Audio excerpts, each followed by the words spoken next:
Hello, I'm Delany Nusbickel for the Power of the Patient Project. My guest today is Brenda Blais Nesbitt. She is a master in advocating and navigating the confusing world of disability. Her personal experience has enhanced her ability to help others navigate the complexities of the healthcare system and excel in challenging journey of caring for and loving those with complex needs. Beyond the lessons that motherhood and caregiving has brought into her life, Brenda is also a board-certified patient advocate, Pure Health navigator, certified caregiver consultant and coach, and certified life coach. Brenda has learned to embrace and adapt to the uncertainties that come with loving a family member with complex disabilities. She finds joy in sharing this wisdom via one-on-one and group coaching, consulting, speaking engagements, podcasts, and interviews through her business, Coaching for Caregivers Canada. Her passion for all that she does was celebrated in 2019 as she was awarded the Caregiver of the Year award through caregiving.com. We are so excited to have Brenda here today to give her perspective on the nursing shortage and learn how to navigate the healthcare system. Welcome, Brenda. Thank you for having me. It's my pleasure. Thank you. I'm going to start off by asking, would you begin by telling us about your background and your opinion on the nursing shortage? Well, I'll start with my story first. My daughter was not breathing when she was born. So as a result, she's never been able to walk, talk, or feed herself. She is now 28 years old. As she ages, her medical complexities become greater and greater. So caring for her now is just as much, if not more, difficult than it was when she was an infant. But the benefit is that I've become to know her intimately well over the last 28 years. And even though she can't communicate using words, she can communicate in a lot of other ways with body language and facial expression. And despite all that she's been through, she is the happiest person on the face of this planet. And that allows me, it gives me the pride that I know that I'm doing something right for her, but it also gives me the inspiration and the courage to keep moving forward and advocating for her as strongly as I can. As far as the nursing shortages go, this is not new. It is not new at all. Unfortunately, the pandemic has exacerbated what has already been happening in this world. And it just took a bad situation and made it a whole lot worse for everyone. It put an insurmountable strain on the system that was already strained. And it exposed what so many people weren't seeing if they weren't deep in the caregiving system. Every health professional, every patient, every caregiver has advocated for more funding and resources for a very long time. But instead, the system continued with cutting staffing, and that was either through budgets or through attrition. Another thing that they've been doing, but has been even more prevalent during the pandemic, is stealing from Peter to pay Paul. And that just does not work. And that has been incentivized. And it only adds to the domino effect. Doctors and nurses are being pulled from their disciplines to go work in disciplines that they've never worked in before, or maybe had a 1-month stint of training 20 years ago in their residency. That is really scary to them. I've had some of my daughter's specialists say to me, I hope I'm not sent to ICU, because I know nothing about ICU medicine. Those who practice ICU medicine each specialist has their own tract of training once they decided on a discipline. Those who go to ICU receive training that possibly a gynecologist won't receive. So to pull someone from a discipline that's not familiar with intensive care is really scary, yet they have to keep themselves together and just pray to God they don't make any mistakes. because they don't want to cause any harm to their patients. Right. So, and then those doctors and nurses who are being seconded to other disciplines or locations, that makes them unavailable to meet the needs of their patients. So there's another domino effect. Right. Some patients who need continual monitoring by community nurses can't be sent home from the hospital, even if they're stable, because some locations now have a waiting list. I know where I live in Canada, there's a waiting list of a year for nursing care in the home. So that means they're either taking up beds unnecessarily in a hospital that could be used for other acute patients, or that means that all of that care is falling on the family caregiver. And in some situations, that family caregiver has absolutely no experience or training whatsoever. And at times, if the specialist is seconded elsewhere, they may not have any medical guidance, even from home.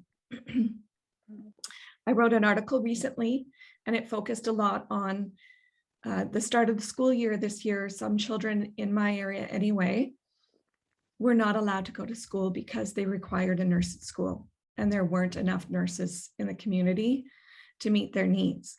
But every child has a fundamental right to an education, regardless of their ability or disability. And so that's bordering on a human rights issue. But if there are no nurses to meet that child's medical needs at the school, then they're put at risk. And there are certain things that EAs and teachers just cannot do. They're not trained to do it. And I might add too that caregivers aren't trained. We're not formal nurses. I can do everything with my daughter, but I've only received firsthand knowledge training of being the mom and having to take that role. But back to the school situation for children with special needs, those parents have had to either juggle trying to work full time and meet their child's medical needs on top of that, or they've had to quit their jobs altogether, which then puts a strain on the social system. So we have another domino effect there.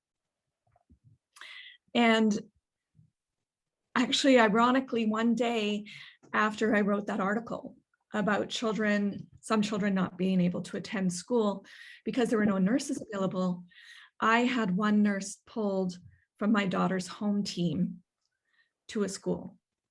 Oh, wow.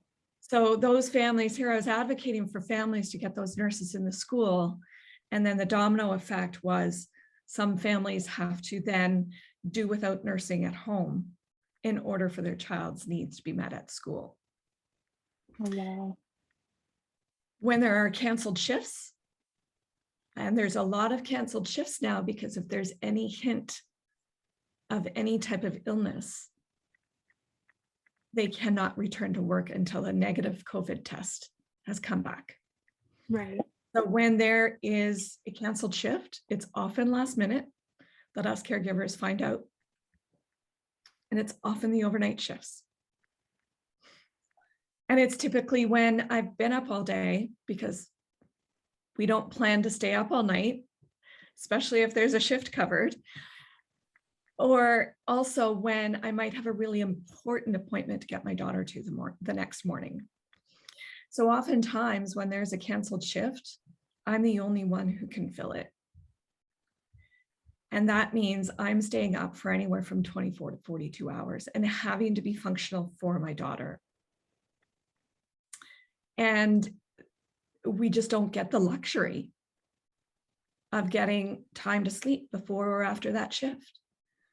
And that can lead to a bigger strain on the system if the caregiver's needs are not being met, and if they're becoming unwell because of their working conditions.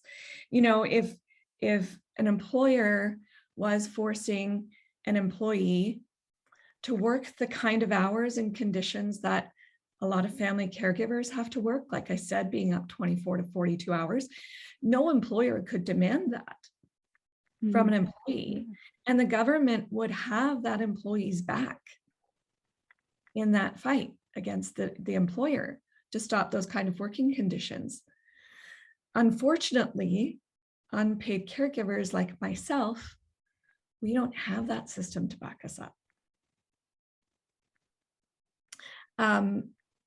So there again, we're always stealing from Peter to pay Paul, and everyone is suffering. And we're all, every system, every caregiver are literally one sick call away from a collapse and a disaster. Yeah, wow. Thank you so much. Thank you so much for explaining all that. It's so, it's shocking how much everything has changed since COVID. So I really appreciate you just explaining it, all of that. My next question for you was, what do you believe can be done to by the medical profession specifically to help alleviate the shortage and recruit more nurses so we can kind of combat what's been happening? So I believe that all medical professions are affected by the shortages and their hands are tied. They're all struggling enough as it is to keep their heads above water, to care for their patients, let alone take on systemic issues like this. I also believe that if it were up to the medical professions to recruit more nurses in order to alleviate the shortage, we wouldn't be in the situation we're in now. We would have gone into the pandemic much better prepared. Medical professions know their systems and they know what they need, but their efforts on these matters have been swept under the rug for far too long by the powers that be and by the purse string holders, unfortunately. Yeah, thank you so much for explaining that too. I think it's such an important issue, so it's really good to talk about. My next question for you was, what do you think that the community and state can help to alleviate this issue? So it's a bit similar to the question before, but this is a huge issue, yeah. and it's not a simple answer. I don't have the answers. Mm-hmm. I mean, the first thing that comes to my mind is that nursing ratio in hospitals and in communities has been inadequate for a very long time. Mm-hmm. And some of those ratios since the pandemic started, I've heard, have doubled. A nurse in a hospital cannot meet my daughter's needs. Her needs are constant, and there's no way pre-pandemic that they could meet her needs and the needs of 5 or 6 other patients at the same time. So my daughter's always required somebody to be with her 24/7. Pre-pandemic, I was very fortunate to be able to bring in private staff to help me fill all of those shifts. Because again, I can't do 24/7 and be able to function for my daughter. Post-pandemic, though, we all are aware that visitors were declined from attending the hospital unless you were very essential, like someone like me. But again, how am I supposed to function 24/7 at a level that I need to when my daughter's acutely ill and in an unfamiliar setting? And I might add, a very scary setting, very scary situations. Yeah. So definitely nursing ratios must be improved. The other thing is that nurses need to feel valued and safe in their workplaces and in their communities. Mm-hmm. Actions speak so much louder than words. And unfortunately, well, in the beginning of the pandemic, they were all regarded as heroes. And in my mind, they still are. But the actions we've had of late are not portraying that. Mm-hmm. They're not portraying that. And they need to feel safe in their environments. And unfortunately, governments and powers that be have always been reactive and not proactive. So with the guidance of on the ground, multidisciplinary stakeholders, governments must develop and implement forecasting strategies. They must plan for an abundance of nurses rather than cutting back on nurses. And they must offer equitable pay, benefits, vacation policies to eliminate the competitive nature of the industry. Where I live in Canada, the community nurses are paid significantly less than hospital nurses. And the community is often seen as like a stepping stone to get into the hospitals. The community nurses may have just as much and sometimes more responsibility, but I don't think that there's any comparison, and there shouldn't be any comparison. They all went to school to do the same thing. Right. They all went to school to be nurses. And to make this industry competitive is not patient focused. Mm-hmm. Yeah. I also feel that there should be something done to incentivize organizations that have good working conditions and potentially penalize those poor working conditions or set parameters on that. Mm-hmm. I completely agree with that. I also touched on the competitive nature of this industry, and it's incentivizing nurses to leave their existing jobs and go to other ones. It's also incentivizing new nurse hires, where nurses may be working for an organization for 30 years, but they're not incentivized to stay. So there has to be something done to eliminate the competitive nature of the healthcare industry. And maybe I'm being naive by saying that, but truly I don't feel that stealing from Peter to pay Paul is going to positively impact patient care. And that's what it ultimately comes down to. Yeah, definitely. I also think, you know, it's going to take a really long time for us to get out of the disastrous situation we're in right now, because training a new nurse, depending on the degree that they're going for, is going to take 2 to 4 years. And that's just for the schooling aspect of it.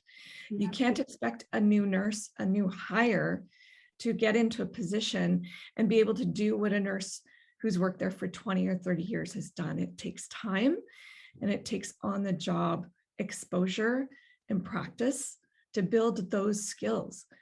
And right now, those nurses are being sent everywhere. You know, an obstetrics nurse might be sent to an ICU, and ICU nurses are also being asked to take care of a higher ratio of patients as well, which is unsafe for those very acutely ill patients. Mm-hmm. So to get trained in ICU takes even more time. Yeah. So it's not something that can happen immediately. It can't be resolved immediately, but it needs to involve more on the ground stakeholders. Mm-hmm. And it needs to be a collective. We are all patients. Whether you might consider yourself a patient or not, at some point in your life, you are going to need the health system. You are going to need a doctor. We are all patients, and this will ultimately affect all of us. And if you're not a patient, you very well will likely need a caregiver in your life. Yeah. So the caregiver in your life might be really negatively impacted without the support that they need. So it really needs a collective effort of all stakeholders, all medical disciplines, and patients and caregivers. I also had this idea that it might be really cool to have like a flex global team. You will see some hospitals will have a flex team where a nurse on that team might be pulled where there's a shortage in a particular department. Those nurses do develop a lot of skills that can be transferable to different disciplines. So it might be a really good idea with this pandemic, especially to develop a flex team that's global. Mm-hmm. You know, some nurses can't come and work in Canada because they don't have the same schooling or education that the nurses here were educated in. Why not make a global set of standards and have a global team that might be willing to be dispersed wherever it is needed? And then go to the people on the ground, those family caregivers. Some of those families whose children were being denied school had solutions, but there were barriers in the way, not allowing them to implement those solutions. For example, they may have had a home nurse hired privately, not through an agency, and that home nurse was willing to go to school to care for that child's needs, but bureaucracy got in the way, and that child was still unable to attend school, even though the family had a solution. So working with the stakeholders who are on the ground can be, and being open-minded. The system as it is not working. So we need to go to those who find solutions and really work with them to implement those solutions. Yes, absolutely. I also wanted to bring up something you said earlier, where nurses are going to, they're doing other, working in the ICU or different areas. Are they being trained in that, or like what happens there? Well, I can't say for certain because I'm Yeah. not in that role, Mhm. but from my understanding, sometimes they're thrown into it. Yeah, so they don't have just any prior training, they just kind of have to jump into it. All right. There is a small rural hospital near me Mhm. that had to close its emergency department because they have 2 staff on at all times in emergency, and they couldn't man their emergency with 2 staff. Mhm. There was 1 staff, and she was considered a new grad with 4 years experience, so that's still considered a new grad. And they couldn't leave her alone. They couldn't consciously and safely leave her alone to manage all of the patients that come in through Emerge. And that just couldn't be supported, and it would negatively impact the patient care. Right. So they elected to close their Emerge. Mhm. And that's how desperate some of the locations are getting with not being able to meet the patient's needs. Those patients had to travel at least an hour to get to another emergency department. Right. And that is a small rural hospital. So if a patient needs more care than they can provide, that patient needs to be sent to my city, a tertiary care center here, and a nurse has to travel with that patient. So even on those days that there are 2 nurses, a nurse traveling with that patient leaves 1 nurse. Or what they have to do is call in a nurse who is off to travel with that patient. Mhm. So the strain and the lack of nurses, it's got a huge domino effect, far beyond even what I'm discussing here. This is only what I've been exposed to and what I've seen myself. Right. Wow. Thank you so much for explaining that. You're welcome. I had one more question. It was, how has this pandemic personally impacted your role as a caregiver? You had kind of explained a little bit before, but just how has it impacted your role, and what can we do to improve the current healthcare system in your opinion? Well, my daughter actually was very ill with an acute illness at the start of the pandemic. At the doctor's request from the hospital, I managed it at home. It was really an illness that should have been managed at the hospital. But at the same time, I was threatened with reduced staffing. At the same time, I was really scared to have people come into my home to help me. But I literally cannot do 24/7 and be able to care for my daughter. Right. So I had no choice but to advocate for care in my home, because otherwise I would have been doing what teams of people in a hospital do. I would have been doing single-handedly. That is far too much to put on an unpaid caregiver. It's far too much to put on anyone, but particularly someone who doesn't have the medical degrees. I mean, I like to say that I have a PhD in Nickyology. My daughter's name is Nikki. I've studied her for 28 years. I am the Bible when it comes to her care. I do everything that a nurse can do. I can inject her with needles. I can do catheterizations. I can assess her lungs. I've actually stopped a resident from treating her for pneumonia because I know how to read her lungs, and I knew that he was looking at her bowel under her elevated diaphragm. So I know a lot. I administer meds through her feeding tube. I care for wound care. I know how to operate all of the equipment. She's on breathing support at night. I know how to do all of that. But it doesn't mean that I should be solely responsible for that. Absolutely. And with the pandemic, family caregivers have had to be solely responsible for that.